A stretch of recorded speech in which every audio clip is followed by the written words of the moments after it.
Avec moi sur le plateau de Forum TV, deux coachs, une enseignante. Pour parler de quoi? Pour parler des concours, de la formation, du coaching. On en parle donc tout de suite avec vous, Sébastien Chevalier. Vous êtes MOF, vous êtes prof, vous êtes coach. Avec vous, Christian Gillet, vous êtes champion de France de boulangerie. Vous êtes coach aussi, vous êtes formateur. Vous donnez des formations en binôme avec Rachel Blanchon. Vous êtes enseignante, mathématiques, physique, chimie. Voilà, je vous ai présenté mon plateau. Les concours, c'est important pourquoi? Pour se dépasser, pour apprendre à se dépasser? Exactement, on se dépasse, on recherche, on va chercher loin dans la créativité. Ça permet de progresser dans le métier, humainement, professionnellement aussi, parce qu'on fait des rencontres avec des professionnels de tous bords et c'est vrai, c'est très intéressant. On apprend des autres? On apprend des autres, on apprend à vivre avec les autres et à se respecter entre nous.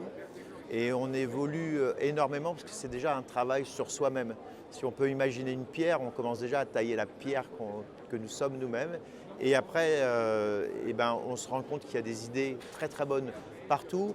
Et la famille de la boulangerie, c'est une famille qui est proche, où il n'y a pas énormément de tension, donc on échange beaucoup entre nous pour progresser. Alors quand on parle de concours, on pense tout de suite créativité, mais les concours, c'est aussi apprendre à gérer l'organisation, le stress. Exactement, le stress, l'organisation, la recherche qui est très importante, les sacrifices qu'on peut passer au niveau familial, parce que pour préparer un concours, c'est beaucoup de temps de préparation. Donc c'est beaucoup de temps dans le fournil qui n'est pas mis à la maison avec la famille. Donc il faut avoir le potentiel psychologique pour suivre ces tâches de compétition. Le métier, c'est du compagnonnage, c'est un tour de main, on apprend. Mais ce qui est important, Rachel, c'est de comprendre ce qui se passe. Parce que la cuisson, la chaleur, c'est de la physique, l'hydrométrie, c'est de la physique, tout ce qui se passe avec les ingrédients, c'est de la chimie. Et là, vous êtes là pour leur faire comprendre tout ça. Exactement.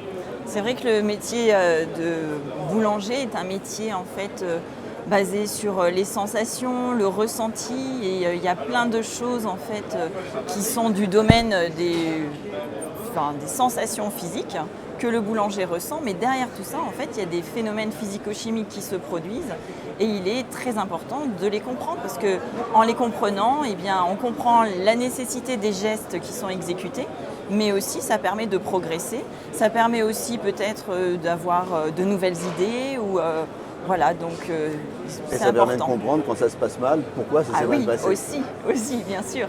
Alors, vous deux, vous donnez des formations en binôme. Donc, si j'ai bien compris, vous, c'est la partie théorique, physique, chimie, maths, et vous? C'est la partie pratique. Voilà. Comment ça s'articule? Parlez-nous un peu de vos programmes de formation. Donc on intervient tous les deux en laboratoire de boulangerie, donc en tenue professionnelle tous les deux. Et tout au long du process des fabrications, donc suivant les objectifs des partenaires pour qui nous travaillons, il va y avoir aussi bien un côté pratique avec moi que tout un lot d'explications désacralisé entre guillemets, puisque Rachel a eu une pédagogie qui permet de comprendre les choses. Souvent les scientifiques ont un vocabulaire qui est lourd, qui est difficile à comprendre pour nous boulangers ou pâtissiers. Et il y a toute une méthode pédagogique qui permet par le biais de jeux, par le biais d'outils que Rachel met en place, de comprendre les phénomènes de la fermentation, du levain, de plein de choses. Un exemple, Rachel. Un exemple. Le jeu de cartes. Oui, donc alors par exemple, quand Christian veut expliquer la différence entre les différents types de pétrissage, donc le PI, PA, PVL, les participants vont réaliser ces différentes recettes et par la suite, moi je vais leur expliquer les raisons pour lesquelles ils ont choisi de mettre le sel à tel moment ou la vitesse de pétrissage qui est en vitesse 1, vitesse 2, 8 minutes, 12 minutes, voilà. Et puis tout ça est associé après à des petits jeux de cartes avec les informations qu'ils auront eues pendant leur recette et puis après, et c'est des échanges et voilà. Donc. Alors tous les deux vous êtes modestes parce que vous dites on donne des formations comme ça dans les labos. Il faut dire vous donnez des formations dans les labos mais du monde entier. Oui. On a cette chance. Pas tout à fait pareil quand même.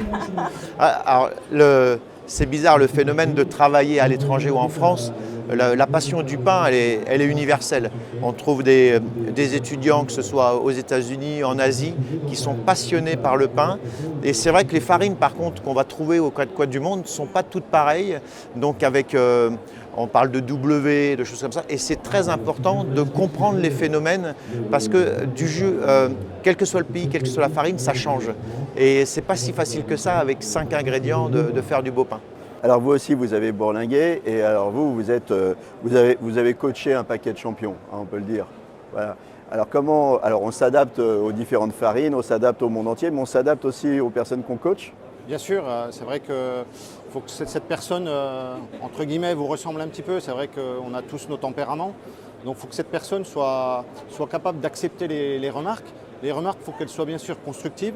Ce n'est pas pour casser la personne, c'est vraiment pour construire un chemin pour amener au plus haut. La victoire quand on peut, bien sûr, c'est le plus beau. Mais voilà, être à l'écoute, se remettre en question, les capacités qui sont très importantes pour accéder au plus haut, le titre qu'on vise. Vous l'avez dit, les concours en règle générale, c'est beaucoup de sacrifices. Alors c'est beaucoup de sacrifices, mais il y a aussi des bénéfices en termes de carrière. Gagner un concours, ça ouvre des perspectives. Exactement, ça ouvre des portes. Par exemple, pour moi, le titre de concours d'un des meilleurs ouvriers de France, ça m'a permis d'ouvrir un organisme de formation, même si sans cela, on peut le faire, mais avec cela, ça ouvre beaucoup plus de portes. On va beaucoup de formations en France, beaucoup de formations à l'international, l'Asie, l'Amérique du Sud, le Brésil, tout ça. C'est parce que la boulangerie-pâtisserie, ça ouvre les portes du monde entier. Hein. Oui, tout ce qui est gastronomie, généralement, ça ouvre beaucoup de portes. Oui. Vous confirmez, hein, ça ouvre les portes du monde entier. Tout à fait, tout à fait. Et la gastronomie française a cette force d'être bien vue aux quatre coins du monde. Tous les palaces veulent des beaux croissants, veulent du beau pain. Donc on a un métier qui est passionnant et il ouvre plein de portes différentes suivant ce qu'on veut faire. Alors, apprendre à se dépasser, gérer son stress, son organisation, comprendre ce qui se passe au niveau physique, chimie, apprendre à accepter les critiques des autres. Bon, on a parlé de tout ça. Une fois qu'on a un titre, ce qui est important aussi, c'est que ça se transforme quand on a son affaire. Hein, si on met champion du monde sur la boutique, ça booste le business. Bien sûr, oui. Après, il faut être capable aussi de tenir le rang de ce titre. Il ne faut pas s'endormir sur ses lauriers. C'est vrai que la boulangerie, la pâtisserie, ça évolue. Les matières premières, le matériel évolue. Donc la remise en question est sans cesse, c'est tout au long de sa carrière professionnelle. Pour moi, en tout cas, il faut se remettre en question pour ne pas retomber de nulle part, quoi.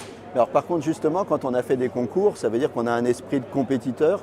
Ça veut dire qu'en soi, on a cet esprit de remise en question ou pas? Je crois qu'on l'a en soi obligatoirement. Et tout le temps, lorsque je vois mes amis comme Sébastien qui ont le titre de MOF ou de champion du monde, lorsque vous mettez ça sur votre boutique ou sur votre carte de visite, on attend de vous d'être toujours au top. Au top. Un client ne va pas chez un meilleur ouvrier de France pour avoir un produit lambda. Donc c'est un engagement qui est sur du long terme. Parce que toute sa vie après, il faut toujours faire partie de ces meilleurs ouvriers de France. Il faut mériter le col bleu blanc rouge. Exactement. C'est vrai que, excuse-moi Christian, mais si je peux me permettre, dans notre métier, le plus difficile, la boulangerie en tout cas, c'est la régularité. Parce qu'on travaille des matières vivantes. Et d'une livraison à l'autre, la farine peut évoluer. Donc de bien apprendre les bases du métier, c'est vraiment important pour se faciliter entre guillemets le travail du quotidien.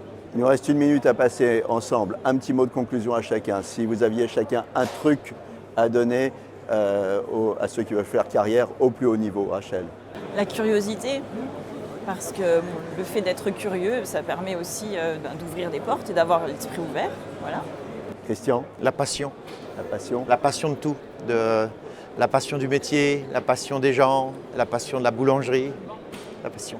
Sébastien. Moi je dirais aux jeunes qui vont se préparer pour les futurs concours dans les années à venir, de ne jamais rien lâcher. C'est vrai qu'il faut croire en soi. On peut avoir des hauts, des bas, mais toujours ne rien lâcher pour un jour ça paye. Voilà, on le voit le compétiteur, on lâche rien. Merci d'être passé sur le plateau de Forum TV. Merci à vous. À très bientôt, bon voyage, soyez les ambassadeurs de notre gastronomie. Merci beaucoup. Merci bien.